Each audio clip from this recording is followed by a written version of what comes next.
It's E.B.K every day, all day, to the day I die. It's E.B.K, E.B.K, E.B.K. What's good, gente? It's E.B.K every day, all day, to the day I die. It's E.B.K, E.B.K, E.B.K. It's your boy Conejo.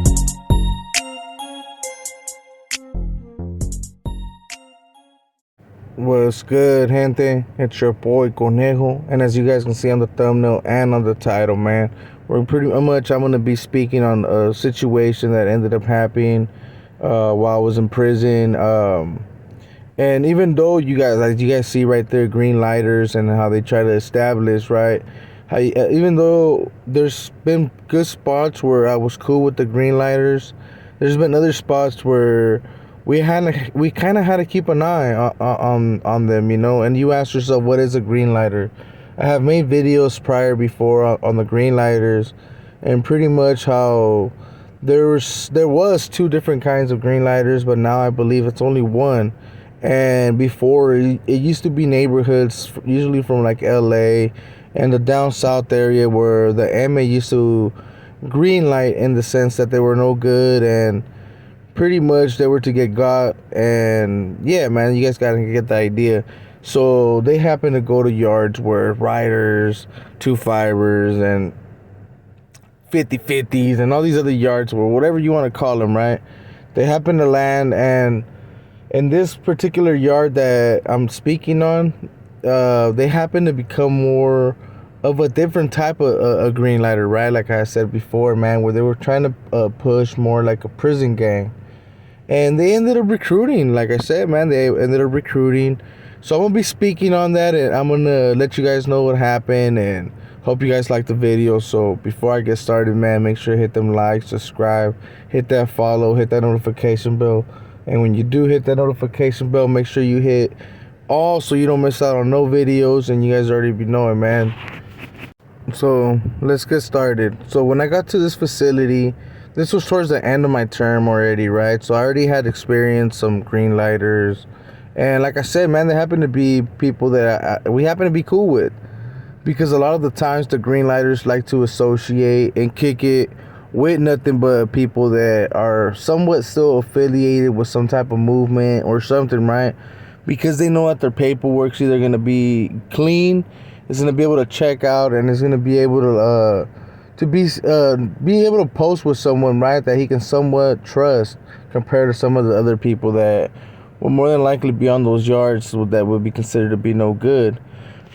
Because in all reality, in the calles, they're considered to be active, still be good with their neighborhoods, because more than likely their neighborhoods got green lighted. But those are the first type of green lighters that I had experienced, right?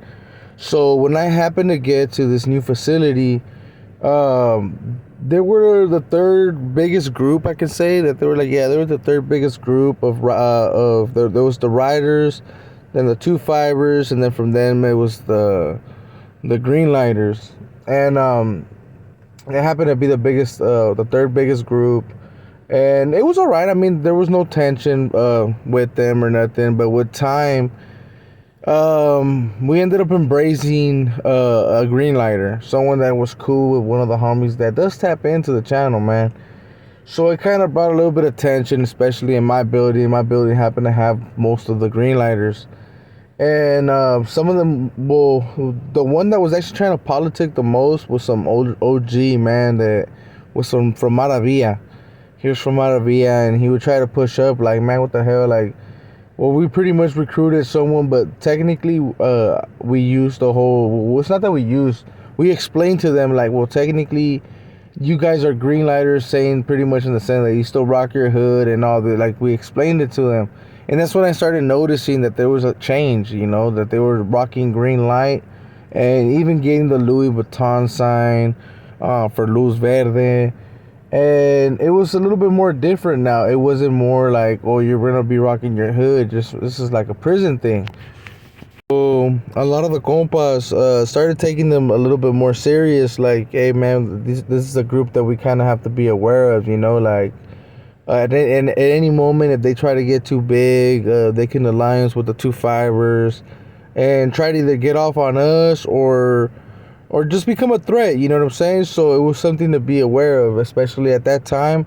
We would have a lot of little issues with the two fibers, and it got to a point where they got like thinned out. Something had happened on a certain yard, man, where they happened to move a couple of individuals, and they happened to take a lot of the two fibers and green lighters, right? Where pretty much it was only, I want to say there was only maybe 5 green lighters on the yard, and maybe like four two fibers. You know, there's probably like four of them, man. And I believe two of them were in my building. So there weren't that many of them, right? So I'm not gonna lie to you. You know, as certain groups run as a collective, like right there, we used to discuss certain things, and one of the things that we had discussed was pretty much we weren't gonna allow other people or other groups to recruit or to grow in some type of way, right? To become a threat, because it was getting to the point where we were seeing certain groups kind of click up, and it wasn't looking too good. Let's just put it like that, right? And it was a strictly a writer yard, and we were trying to push a line. Yeah, you guys know I want to have some people in the comments like, "Damn, you guys were bullies, bro." Yeah. Well, at that time, I guess apparently, yeah, the writers were apparently some type of bully on the yard. It's just they weren't gonna allow people to step on their toes on what was going on the yard. You know, there was money to be made. So both groups were approached and were told, like, you know what I'm saying, like, hey, this is a rider yard. There won't be no recruiting. Like, let's say if you guys get members that land, that's a whole different story, you know. But if you guys happen to, or we happen to see that you guys are recruiting, or you guys are becoming some type of threat, you guys are gonna get the business, you know. And it kind of was dumb to let them know. I'm not gonna lie to you, like, to let them know, like, hey man, there's gonna be some consequences, or it's gonna crack off, because it put them on their game, you know. They were more like, you know, well, fuck these fools. But that's something that the homies wanted to do, especially since a couple of them had a good lines of communication. And I'm not gonna lie to you, man, the green lighters that were left there, they were soft. I'll just put it like that, man. They were soft, you know. So as time passed by, there was only like 2 green lighters. I want to say, right, that there was there was only one green lighter, and the other green lighter ended up coming out, but I'll end up talking about him in a little bit. And there were still like 2 fibers on the yard, man. Like I said, like with the time, after a couple of months, because they were thinned out. They were getting thinned out. And this homie that was a green lighter man, I say homie because he was pretty much cool with us. He was from Pacoima or something like that, from down south, man. And well, we used to call him Sharky. I think that was just Placasso, bro. I think his Placasso was Sharky. And this homie, even though we became cool with him, right? Because like I said, it was only one green lighter, and we were cool with them. The homies that were with them in the 20, they were cool with them. After they were thinned out, it wasn't really like a threat, you know. This other green lighter that I said that popped out of nowhere is because he was like all religious, bro, and like there's nothing wrong with people being religious, you know. Hey, shout outs and respects, homie. But he went to the county. I think he went to San Bernardino County. And out of nowhere, man, he came back all super high power, right? And I believe he even came high, to be quite real. Like he did some líneas, or he had some, you know what I mean? And this fool came back, and they ended up throwing him back in the same building. But a lot of us knew him as a religious person, you know. I'm not gonna throw the religion out there or nothing, because people are gonna try to bash or try to talk some smack or whatever, you know. So to get back to the subject, I mean, he got back and no one really messed with him. No one really asked him where he was from or nothing like that, because he was already there before, and they already knew him to be someone that was religious. So they're like, man, just leave him alone, right? So I don't know where, man, it's me and a couple other compas, and I'm doing my thing, right? Like I said it before, man, I was able to have a couple little things, and I was able to maneuver and be able to stay in contact with like the streets or wherever, man, wherever I wanted to talk to, right? So this dude approaches me, man, and starts like talking to me on some high power ass shit, right? I'm like, whoa. I'm like, what happened to this vato, right? I thought he was gonna come over here and try to preach to me or something, right? But he ended up coming over there and pretty much letting me know that he was a green lighter, and if anything or whatever, to get at him. And well, in my head, I started like just laughing, right? Because like I said, we knew that there was another green lighter, but only one, right? So we're like, oh yeah, whatever. So I told the homies, I was like, yeah, apparently this vato is a green lighter, you know. So keep him under or put him on the roster or whatever, right? And I don't lie to you, man. Hey, I'm not gonna lie to you guys.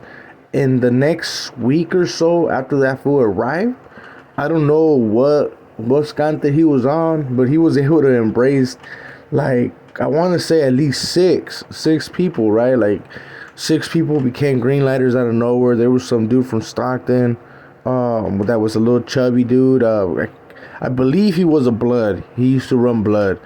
There was another one that was from my area that was Brown Pride, no, not, I was about to say Brown Pride King. Nah, my bad, guys. Spence Aguilas. Nah, he was just a Brown Prider, right? That used to claim that he was from Watson, from Gilas.